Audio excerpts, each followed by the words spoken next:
5 weeks, 24 episodes, around 10 hours. The great Slovak adventure is really great, isn't it? Who would have thought that such a little country in the middle of Europe has so many things to tell, from all the different types and walks of life?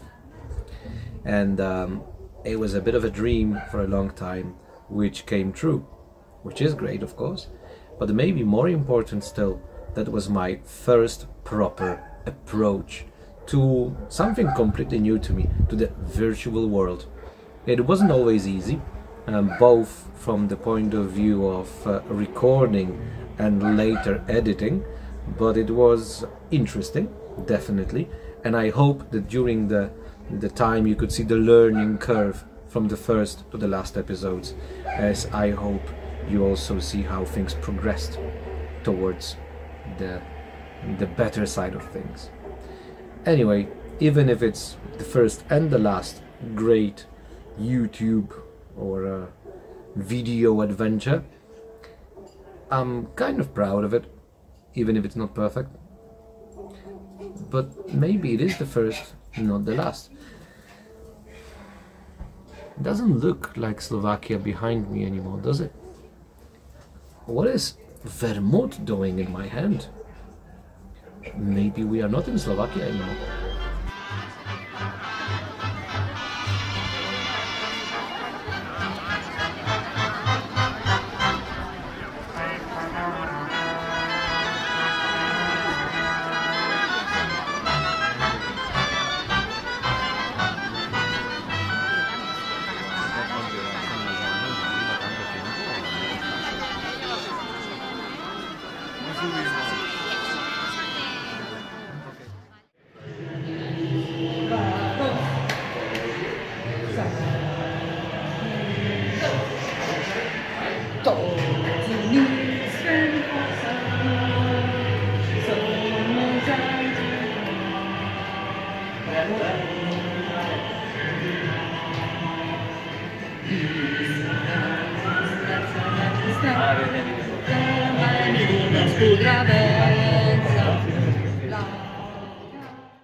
Vicky always says she is from Barcelona because obviously everybody heard of it.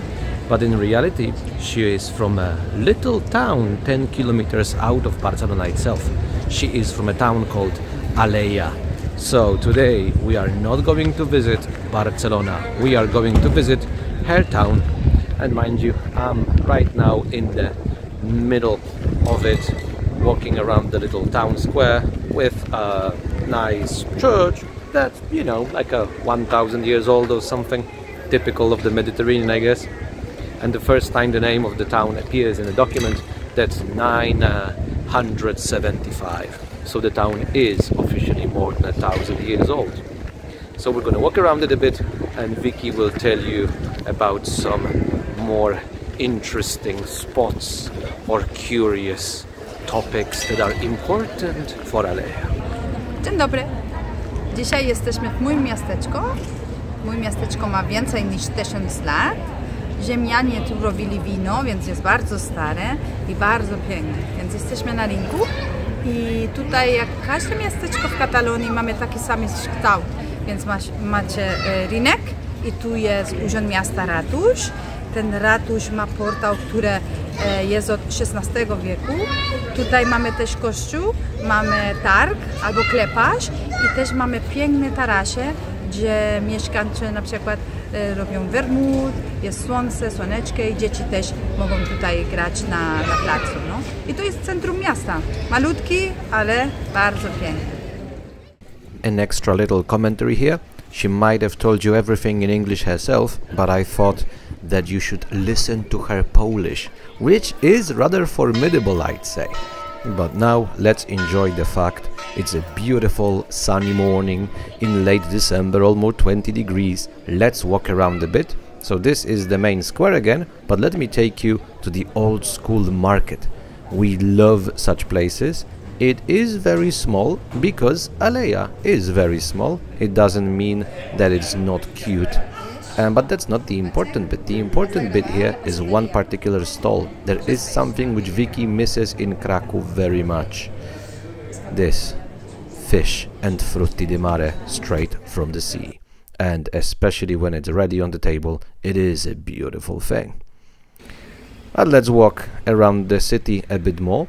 There is something here which people from places like Poland love very much. The labyrinth.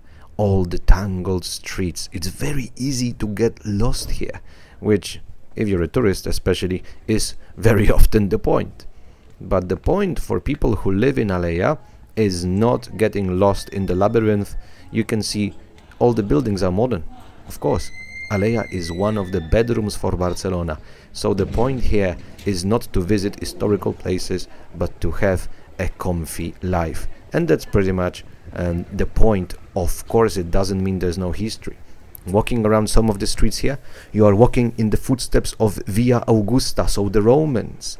There are some very interesting places we are going to visit later. But my favorite example of tradition is a restaurant. It is called Can Duran, and it's only 235 years of history within one family. And in the same building, look at the ceiling. It is an old place. So of course there is history in Aleja as well. So we are going to talk about it a bit more, but now let's have something completely different. We are now in a very special place for me. This is where I studied from when I was 14 years old to 17, 18 years old. This is the secondary high school that we have here in Aleja. It's quite new, I have to say, because I inaugurated this building. I am from a generation in Catalonia that was born after the dictator Franco died. So that meant that we had this boom of new children in the country. And when I was 14, small towns like Aleja needed new schools. So it was planned to build a new high school. At the beginning it was very small, and later they managed to get funding, and this first high school building in history of Aleja was built here. We are in a very beautiful place surrounded by vineyards, and we have the primary school and the kindergarten nearby, and I would say that almost everybody studied in this school. My best friends from high school times are still today currently my friends, and this is just 2 kilometers away from my parents' house. So I used to go here with a motorbike every day. Every one of my friends, we had like the motorbikes here and there, and it was really fun. I had the best teachers and I had the best experience here. It is pretty cool to have such memories from high school, right? So I guess we are happy for Vicky, but as we leave the representative school zone, we bump into some more representative buildings. Turns out there is the old villa district. So let me show you now one of the most impressive buildings in all of Aleja. We are now in a place that is very special for my hometown, for Aleja, because this is a huge palace built by a man called Antoni Borrell. He was one of those bourgeoisie men of the 19th century in Catalonia. He was involved in many interesting projects, for example, the development of the railways, and he didn't have children, so he spent all the money that he had in building this huge palace that has even 5 floors, and this is a place where he lived with his wife. There's lots of gardens, there's even a lake, it's huge, and later when he died, he decided that he wanted this place to be for children who couldn't have education, so it was more for poor families, and a religious order took the place and they developed a school here. It had amazing gardens, so many villagers, many people from my hometown enjoyed their time walking around these gardens. There were weddings organized also, and they had like football courts to play soccer, and many people just on Saturdays come here, they gather, and they have amazing memories of this place. In the year 2000, this place was sold, and this religious order moved to Barcelona. So the new owner never did anything. Then we had bankruptcy and lots of problems also involved with the government in the town. It has been abandoned since then, and it's very sad because the place is huge. is beautiful. It has amazing green areas, and it's neglected completely. So we are just waiting to see what's happening. The new owner was supposed to build a hotel here. There's been some renovations, but this is one of the places that could take this village to another stage, because tourist industry could be placed here, for example, hotels or places, involved with the wineries and things like that. Unfortunately, the same fate is suffered by most of the villas here. They're also ruined and half abandoned. And the money, well, what Vicky just mentioned, it's pretty much late 19th, beginning of the 20th century, Barcelona bourgeoisie building their villas on the outskirts. And even if they're kind of ruined, they're still rather beautiful, especially that, half ruined or not, vines and flowers can still grow on those buildings, making them look rather romantic, I'd say. And let me tell you this right now, when I am going to be the most amazing YouTuber in the universe, I am going to buy this very villa here. Thank you very much. Let's go back to reality. See, here's the thing. We cannot actually complain because Vicky, the house she grew up in, even though it's not a bourgeoisie villa, it is amazingly situated right at the top there of this hill. So first of all, you need to get there. And to give you an idea where I come from, in my city, Kraków, there's the Wawel Hill, known for the royal palace and the cathedral. So the hill is obviously higher than the rest of the city, and it's officially 228 meters above sea level. 228 meters above sea level, and Kraków is 700 kilometers from the coast. Here we are 2 kilometers from the coast, and Vicky's house is on the level of 300 meters above sea level. Let that sink in for a moment, how geography sometimes works. So Vicky is always laughing when people in Kraków are having a problem with dealing with little hills. Well, she is used to this. Another trick then, when she told you she was taking scooter from home to school, that's what she was taking every day. It's not flat. And to be honest, I cannot say that vertigo here works for me, but as a fresh driver, I'm very happy to be on the side and not driving, and I'm not really afraid of it, but I feel a lot of respect to all the curves that you have to take to go all the way up. And even though it takes quite a while to actually go all the way up, it is most definitely worth it for a number of reasons, and I think the most obvious reason are the views. And actually, the introduction that we had, you already had views in the background, but you couldn't see them too well, I guess. So let's have views from Vicky's home terrace again, and this time not in the background, but as the main actor. And I think I don't need to comment on that very much. Those views are simply spectacular. It is truly pure pleasure to just sit, watch and sip on some vermouth, which we are not going to do, because if there are mountains, there are hills, there are trails to walk, and there are plenty all around Aleja, some of them more, some of them less difficult, but all of them a lot of fun. A little curious detail, I think, is that many people in their heads have an image of the Mediterranean with scrub, forestless. Well, there are forests all around here, and they're kind of jungle-like, as you can see here. Unfortunately, I cannot tell you much about it because I am a son of a forest ranger, so I know nothing about trees. I know some of them have leaves, others have needles. Thank you very much.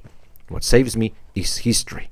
There are, for example, dolmens here, as before the Romans and the Greeks, you had the Celts and the Iberic tribes, plus every now and then you're gonna have a random medieval tower somewhere.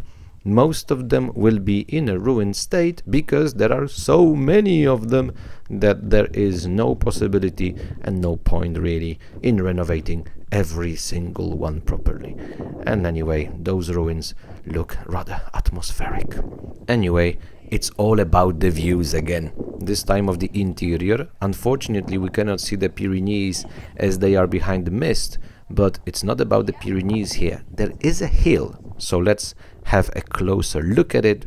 This is Montserrat, and there is a Black Madonna here, the most important image of Madonna in Catalonia that you are going to see in many houses, and the hill itself is also very picturesque.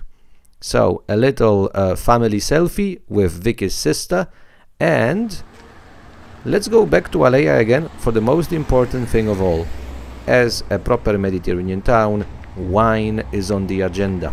So you are going to see wineries in the middle of the town, as you have it for example here.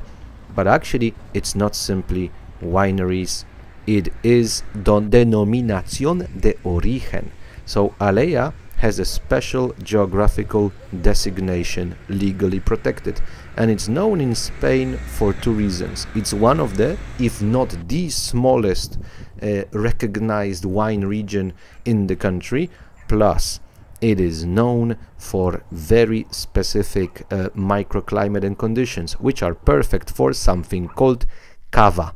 So think of it as local champagne, so basically sparkling wine.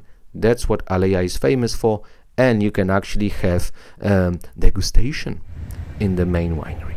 And of course you will find wine places everywhere, including the Vinicola, which is basically kinda a community shared wine company. And as you can see, it is an old thing. Officially the company 120 years, but wine as such is a huge part of local culture, and you are going to find it pretty much everywhere you go, including their version of the Christmas crib. So now that we are on the topic of wine and the such, let me take you to my favorite place in all of Alea, a place where Vicky took me to when I visited first 2018, and I love the place since then. This is Compagnia d'Alea, and let's just enter, and I think the place will just speak for itself. This is not a shop, it is heaven.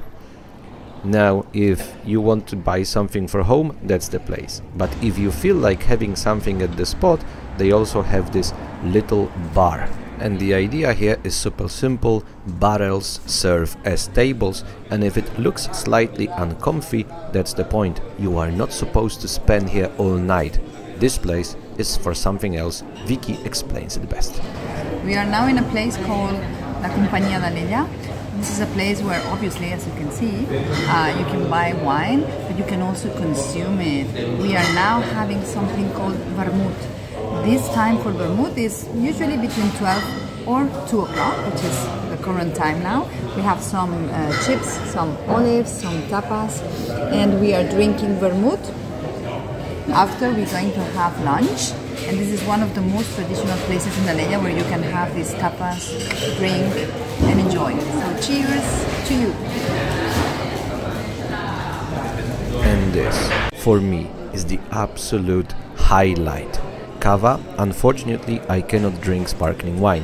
White wine, not really either.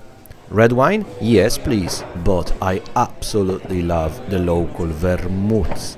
They put a bit more herbs than the usual, so they are a bit more bitter than sweet, I would say, and I absolutely love them. So till the very day we come here, this is me the first time, and I have to say sometimes I drink a bit too much, but then I take a siesta. Anyway, this is pretty much it. This is the end of our little tour of pretty Alea, and I hope you liked it. Maybe you actually enjoyed it so much that you would like some more. How about in the future we go for something more, for the big Catalan adventure? A lot of history from the ancient times through the Middle Ages to the modern times, and not only history and architecture, we would go for some nature as well, and of course plenty of cultural issues, including important artists, plenty of football, but also some weird Catalan particularities. But maybe more importantly, we would deal in detail with the last 200 years and the birth of modern Catalan national identity, as I believe this is a topic that needs proper in-depth coverage. And if you are new to this channel, watch the Big Slovak Adventure and you'll understand what I mean. In the meantime, subscribe, share this video, like it, I guess you know what to do, and hopefully soon we are going to visit Catalonia together. But that's in the future. I am not going to say goodbye though. There is another plan. I am not going to say goodbye. I am going to say see you soon.